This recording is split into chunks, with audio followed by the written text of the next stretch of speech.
Assalamualaikum warahmatullahi wabarakatuh.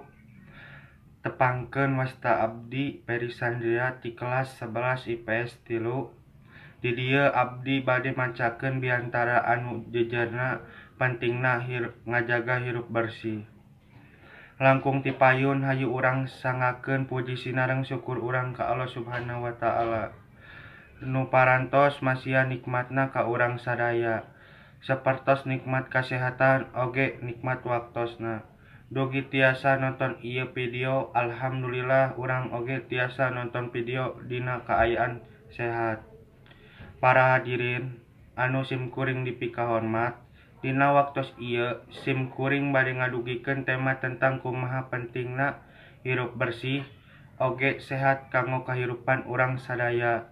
Luyu jeung hadis Rasulullah Shallallahu alaihi wasallam bahwa kebersihan teh sebagian dari iman. Salaku jalmi anu beriman, tangtuna urang ulah ngalalaworakeun perkara kebersihan. Urang sadaya kedah ngajagi lingkungan oge awak urang sorangan.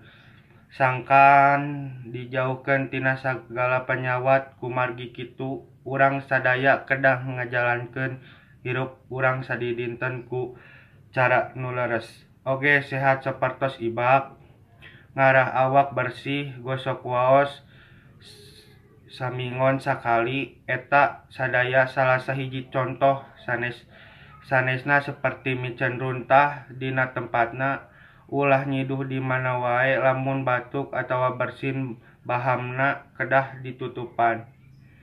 Lamun sadidinten urang ngajaga kebersihan, awak urang bakal bersih dina sagala kokotor.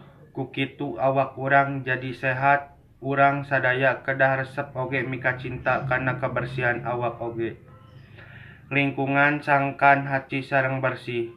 Para hadirin sadaya simkuring dipika hormat, pamungkas ti simkuring pribadi pilih aya kecap anu kirang entep, sarehna mugi para hadirin sadaya kersa ngahampunten.